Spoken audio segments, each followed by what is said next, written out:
Just some context of what's going to be coming up later on. I'm not filming anymore today. I just was playing around with this stuff today. It's a continuation of that 5630. Um, we have Ghost running because I want to get. So it's not original anymore, but it's going to be fine. It's going to be fine. I kept the IDE card in there. Uh, we're still going to use that guy. Don't worry, we're still going to use that guy. But yeah, I had to do it. I really had to do it. So, with this clone now, it's going to have a direct copy of the stuff from the OEM from factory. It's just going to be a copy. I am still going to use this for the Windows 98 install.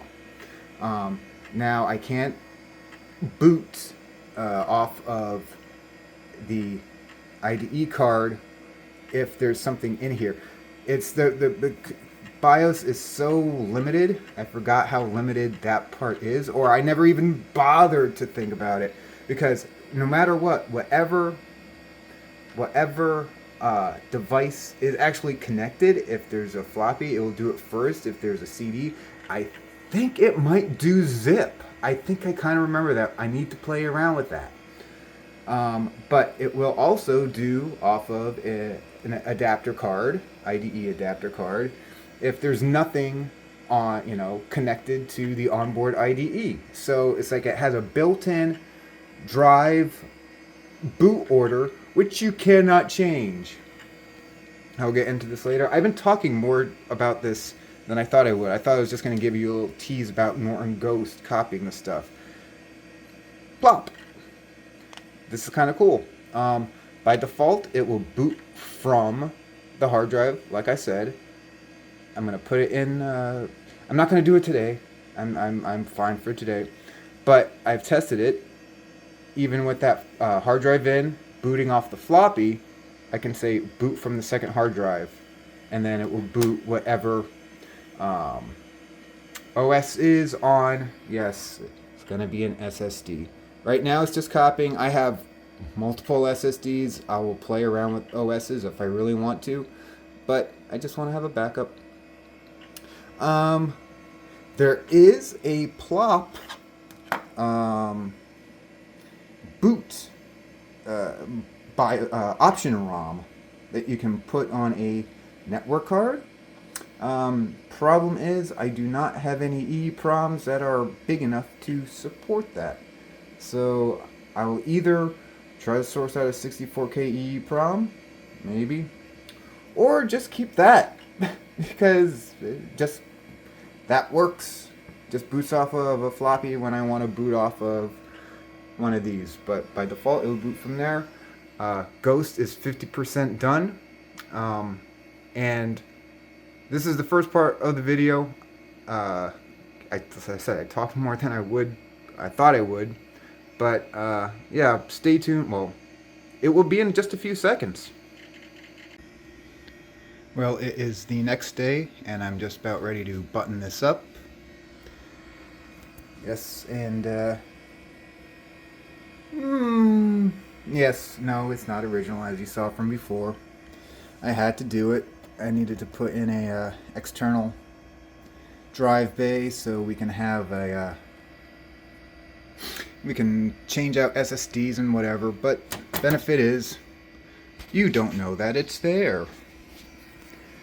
So that is connected to the there's a controller card down there, like I said before, a little bit, that I can't explicitly say to boot from that, but plop works. I will show you that.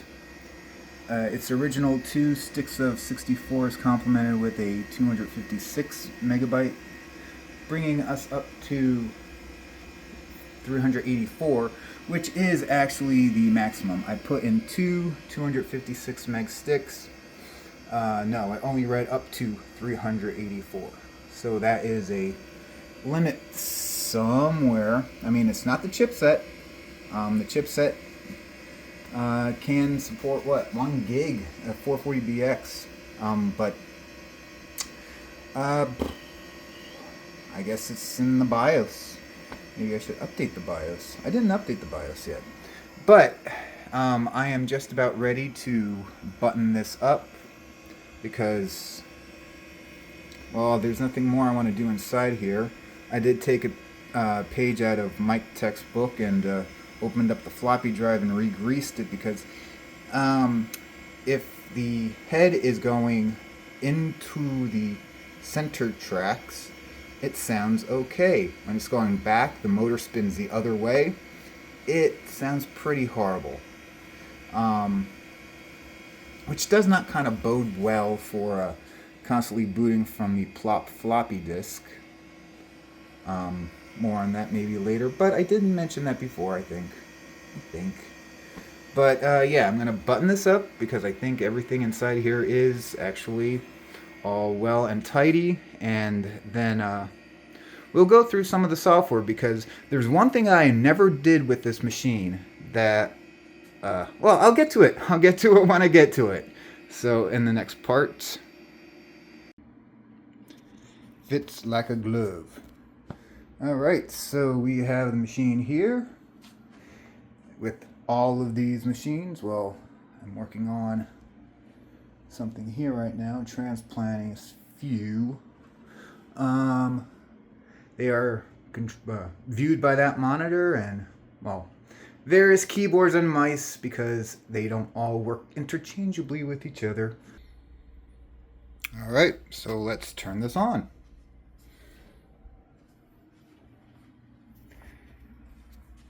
I have to turn this off from the power. Oh. Okay, great. I heard pops, so the audio's hooked up. Let's turn this on. And plop is in there.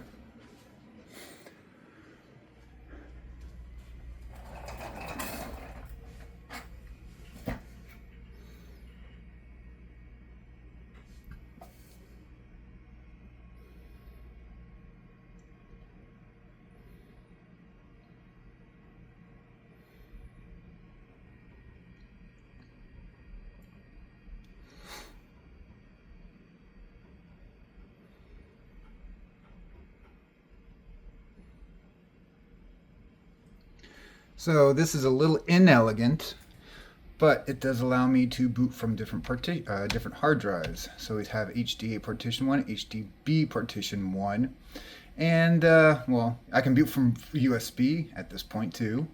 So I'm gonna go for the original and and HDA is gonna be the original quantum that's in there. HDB is going to be whatever drive is in that external. So you can see my hand gestures over there. So yes, so let's do the original.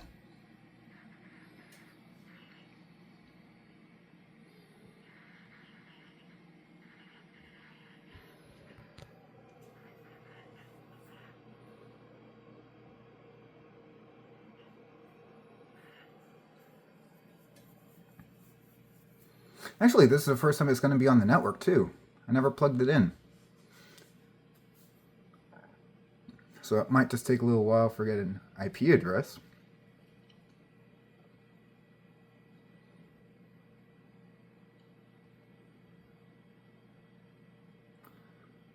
Which I hope that's what it's doing right now.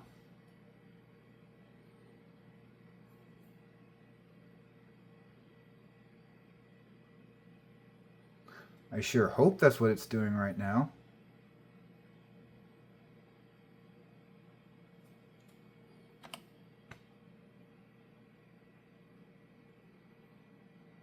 I did that. I pressed the escape key to see if there's anything showing here.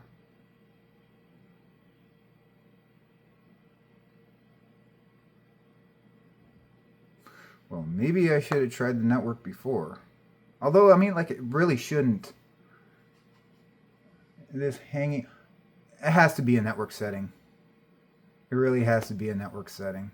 Because that's the only thing that changed. Surely me not putting it down underneath. Oh, there we go. Yes.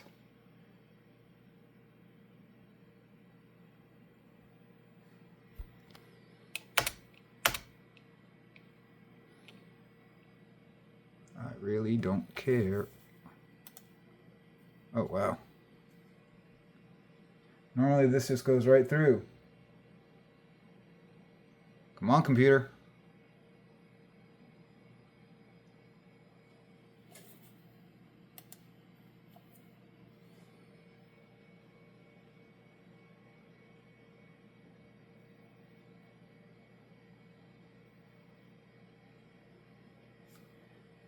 This was not happening before.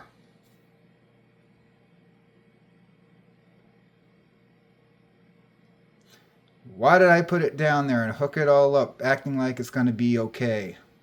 Because it was okay. It was okay until I plugged in the network. Until I moved it.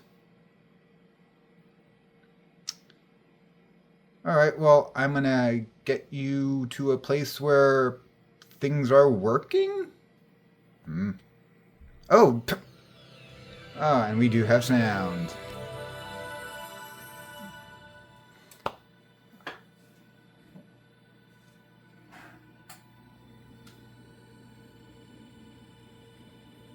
Still making a sound. Man, that is,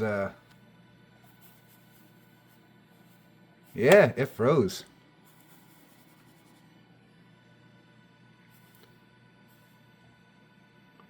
I need to check on like network stuff, I guess. I don't know. I'll get back to a place where we're fine. I hope. So I'm trying to get this working. Nobody ever said Windows 98 Original Edition was stable. But this is the next day, and I decided to try to do it without the SSD in there, and it keeps freezing on boot now, so I'm about ready to restore it. But before that, I want to do a check disk and everything. And I guess they did check disk before they released the burn the CD for the cloning, because look at that.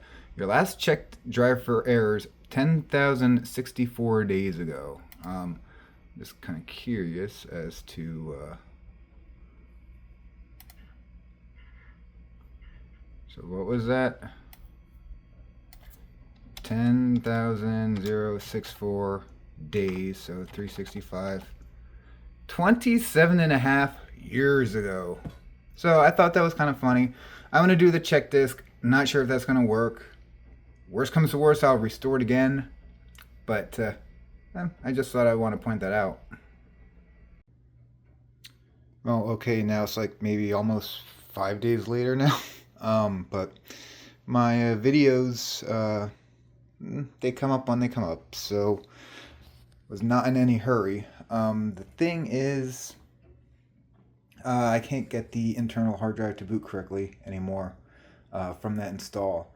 I might want to try it again from another restore, but as it stands now, it is booting off of the SSD that's attached to that IDE controller. And we'll do some things, I guess, with the base install from the factory to see what happens, including one thing that I've been wanting to do for a while, that I've never did when I first had the machine. And so everything again is set up over there with all of the the inputs. So let's turn it on.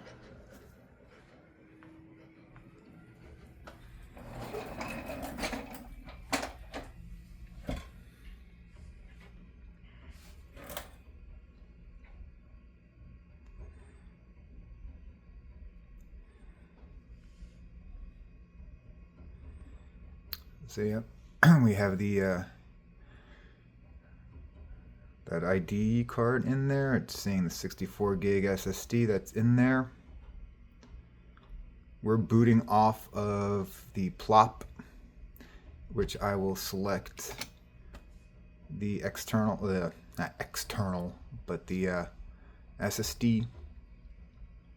And like I said, I might just go ahead and restore to the internal again, making sure that the well, the nice thing about those sleds, I mean, the key that you can use to open and close it also like turns it off if it's unengaged.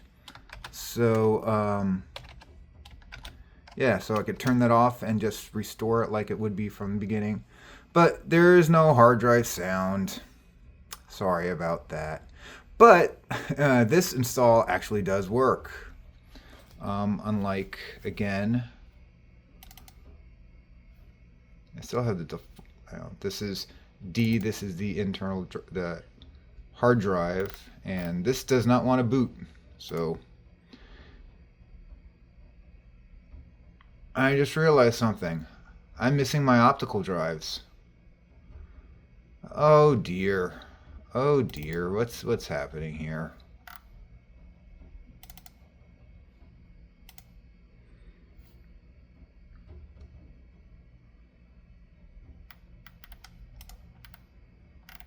Well, okay, cancel.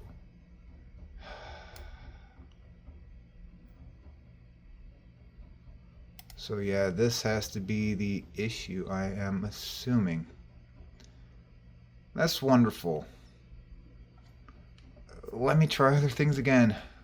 Man, I wish I could just get this video done. Yeah, I'm restoring it again.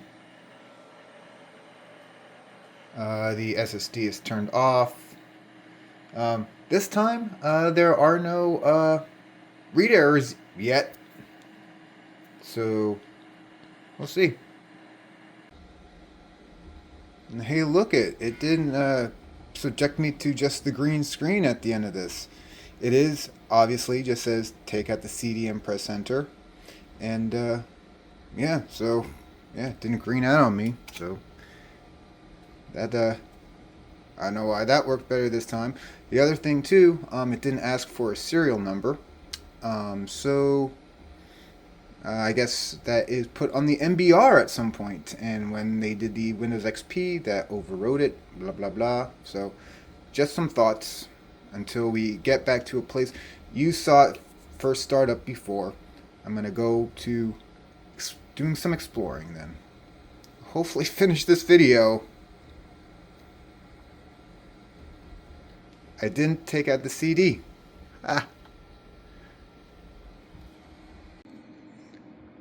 Final section. One more day later. I decided to take out the controller card. IDE controller card. The internal drive would just freeze up if that was installed with Windows 98. Even with, I restored it even twice. Second time, I did get those errors again, so I don't know. It's, but if I have the chance again later, maybe, I don't know. It's my computer, so I can do it and do it whenever I want. But at this point, you know, this video I think has been going on long enough. I don't know. I need to see how long it is when I edit it, splice all these pieces together. But yeah, so the controller card is out, and I decided to yeah, just keep it in, and that's connected right to the board. I had I thought after I did that, after I buttoned it up again, put it back in, hey, you know, what if I did just actually put that in, keep the hard drive in, have both of them on the same IDE channel, and use plop to use that or that? Yeah, I know that could be a possibility in the future, but at this point, you know, it's running the SSD, which has a complete clone of the factory refreshed drive. So, and it's covered up. You don't know. It's just that you don't hear it. And how long will that drive last to? I mean, the drive is still in there. I mean, I could hook it up whenever. Again, it's here. It's not going anywhere at this point. So we have everything set up. Audio's going. All of the switches are in place that this is going to be running. So let's turn it on.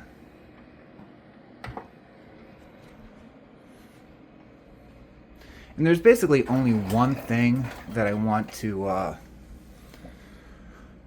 check up on, which is, like I said, I saved it for you too. I haven't tried it, so honestly, I just want to see how well it runs. I'll get to it. I'll get to the point later. But yeah, it's booting off of the SSD, directly connected to the motherboard. The IDE drive is IDE controller is out. Modem is out. I don't use a modem, and I don't plan to do any dial-up stuff here. And yeah, it's upgraded with 384 megs of RAM, so the most it can handle. And I don't know why I even bother like doing that. Here we go. There's the volume. And it's not freezing up. And everything is all set up and working fine. If you look at my computer, we have the zip drive, we have the DVD-ROM drive. Still, I don't know why that's master and that's slave. I don't know. But if we go into System, Device Manager, and we see everything, we have the DVD-ROM drive there, 3D Rage LT Pro, onboard network adapter, which is still kind of a strange thing to have. It says ESS, which is kind of interesting because that's a because this is REAL. So I don't know. It's an REAL device, REAL 3D, A3D. Were they bought out by did REAL buy out 3D? I don't know. Well, you tell me. Maybe I'll look it up. I don't know. But yeah, hard disk controllers, it is just the one on board. The other one's gone. There's no quote-unquote SCSI device here anymore. And the other thing, looking around here, ports. No, it's not in ports. So we have the USB. Where is, what am I looking for? There it is. It's on the top. 1394. Adaptec. Yeah, so, oh, you're not seeing that right there. So yeah, that's pretty decked out. I said for 1998. I have not run any of this stuff. Compaq registration, or are they gonna keep prompting? No, I think I said I already registered, so screw you. iOmega Tools. There was something about this that I remember that machine copy that I remember doing something where I could actually boot the machine from the zip drive. If I'm not misremembering, I'm not going to do that in this video. But you know, I think that was a possibility. I mean, machines before that, in fact, I've been working on this guy, you know, during the parallel with working on the Compaq. The BIOS on there can support booting from ls/zip, and this, well, actually, I just replaced the motherboard on this with a different board. It used to be a 233 megahertz machine. Now it's a 366K63. Sidetrack. But this board actually does support ls/zip 100 booting.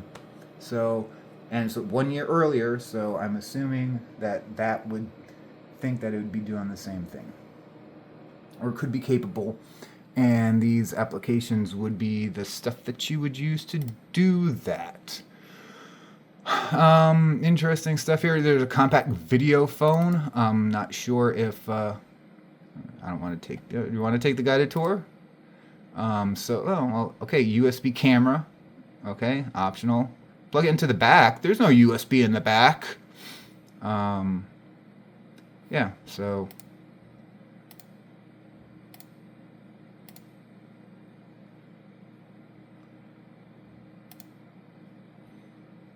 And yeah, I have no camera obviously connected, so but that is cutting edge 1998. And that was included.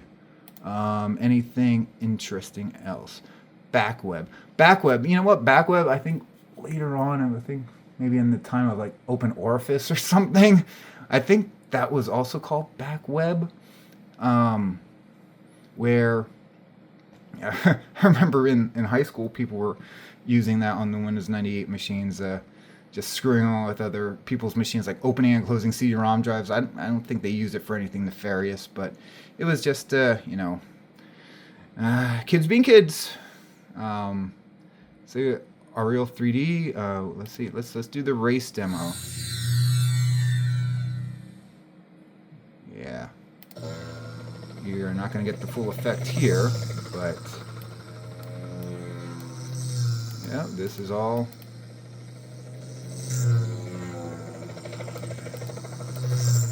Now I'm not paying attention, so I don't know if I'm receiving the full effect here.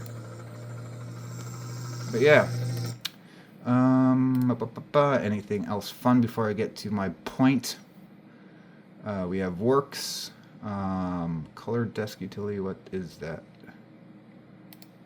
Color desk photo. Oh, so it's just no. So it's just capturing stuff from scanners and modifying pictures. Okay. I don't remember ever using that. Like all of this stuff. I mean, like I don't think I wiped the machine. I'm trying to remember now. Because in the end, like I was saying before in the other video, the machine that we had ended up with Windows XP. But in the meantime, I did replace the 12 gig hard drive with a 30 gig Maxtor 7200 RPM. Yes, I wanted to get more speed on that. So I don't know if I would have done a clone. I don't know if I would have known if I know how to do a clone at that point. Especially, let's see, what year was that? 1990, 2000? But XP, I think XP definitely I started that from scratch.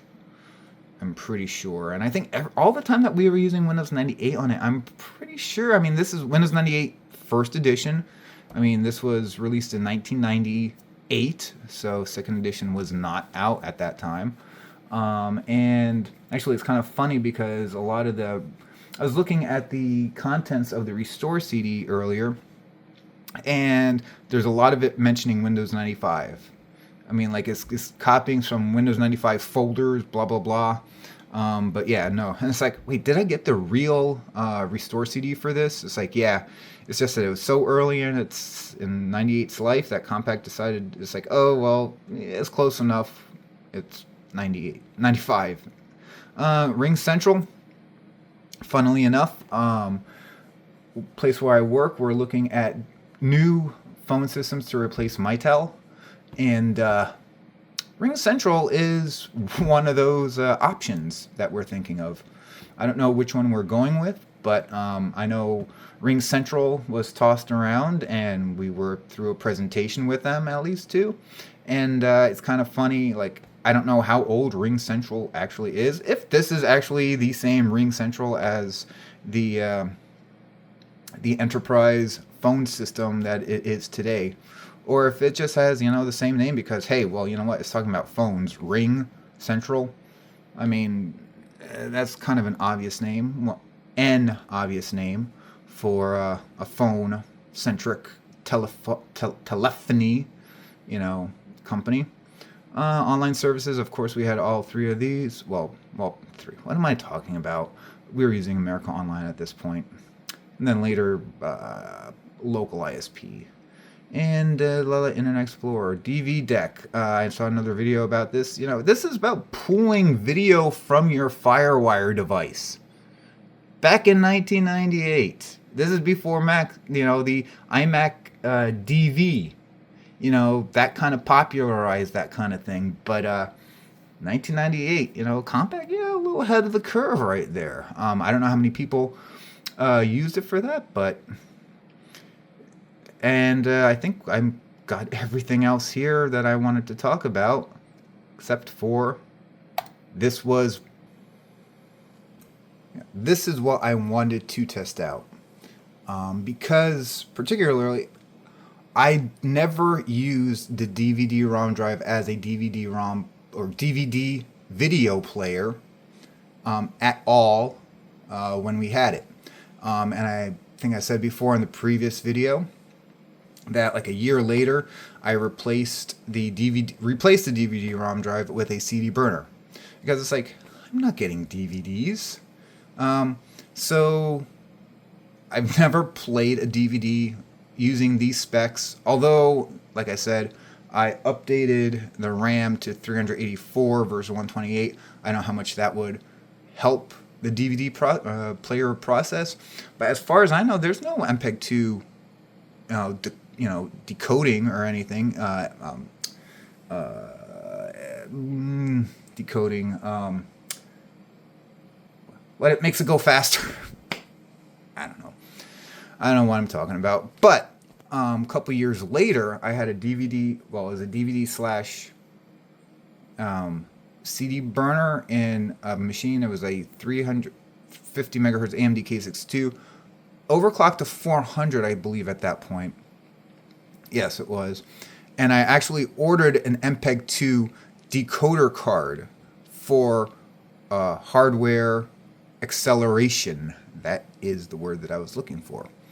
And it sucked. I don't know if I configured it correctly or not, because, I mean, we're talking about 24 years ago at this point. But I remember renting a movie from Blockbuster. I remember exactly U571. I tried watching that, and it was like such a stuttery type of deal that actually was able to take the disc back to Blockbuster, and I was refunded my rental fee because I was not able to watch the disc properly. Kind of strange to think about it, but and also then I returned the MPEG-2 decoder card because, well, obviously it didn't work right on that machine, or else I didn't set it up correctly. Then again, too, that machine had a horrible low-cost VIA blob chipset on it, which, then again, too, I don't know if I installed the chipset drivers correctly. God, I'm saying this is 20-some years ago, but I'm just talking about my experience with playing a DVD back on a computer, about a 400 megahertz machine, back around in the ballpark of the time that this would have come out, that this machine was out, just a few years later. But did it change that much? I don't know. So, with that rambling preamble and that story, hopefully this doesn't get copyrighted. I think, well, there is music on here. I'm going to turn it down. But it's not the easiest thing to do one-handed. So, we have about, let's see, what is that? Yeah, the Blue Haven Studios, that's in Salina, Kansas. So if you're into music, you might know that. So let's pop this in, and I am going to see it for the first time, and you, maybe not you, maybe you've seen this before, maybe you had a machine like this, and you remember playing DVDs on there. If you did, I would like to hear your story. But turn the volume down. Let's see what happens when you pop in a disc. Now then again, too, this disk drive may be on its way out. Maybe that's the reason why it was giving me so many errors.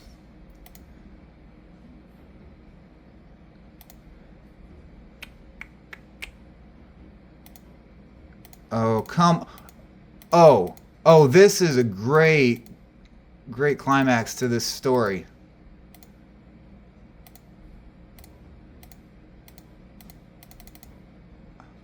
It's not reading. I saved this whole thing. found that before percussive maintenance actually helped with this drive a bit. It's clicking.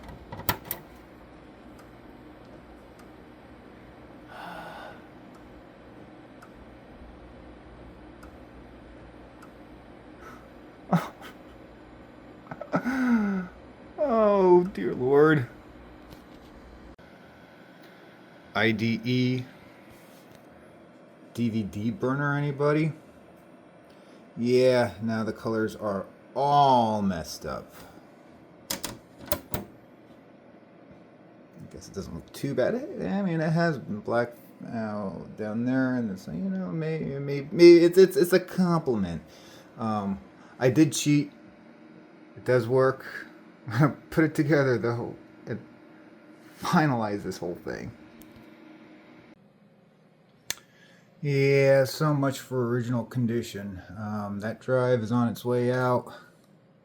Can it be fixed? I maybe wipe the lens. I don't know. It reads CDs better, but it was reading them out too, you know, with those errors. Thought it might have been the disc. Funnily enough, this disc wouldn't run either on the replacement drive. Although that drive is getting up in age too. When was the last time you saw an IDE DVD burner? So, you know what? Sticking with the holidays, you know, let's try some of this. We're gonna watch it all together. I upped the screen resolution, but you'll see why in a bit. So opening this up is kind of a confusing interface because you think open and, you know, defaults to MPEG files, and, you know, it doesn't see anything for this, but it's like, you know what, you just press play. And finally, the moment you've been waiting for, something that we will not be running ever. But hey, look it. It's a DVD playing in 1998 hardware, which finally, I get to see it working. So, you know what? That's playing much better than what was with that MPEG decoder card. So, is there MPEG decoder in the Rage or anything? However, well, you know what the other funny thing is too? You know, never going to be using that. But hey, look at this. Yeah. It plays on the big screen. Hey, funny. So, you know what? That's it. That is all. The audio is playing, but obvious reasons. But yeah, that's pretty, there we go. You know what? That's not playing that bad. Not going to play more of it. Anyway, here we go. That is it. Oh, one other thing. Noticing funny.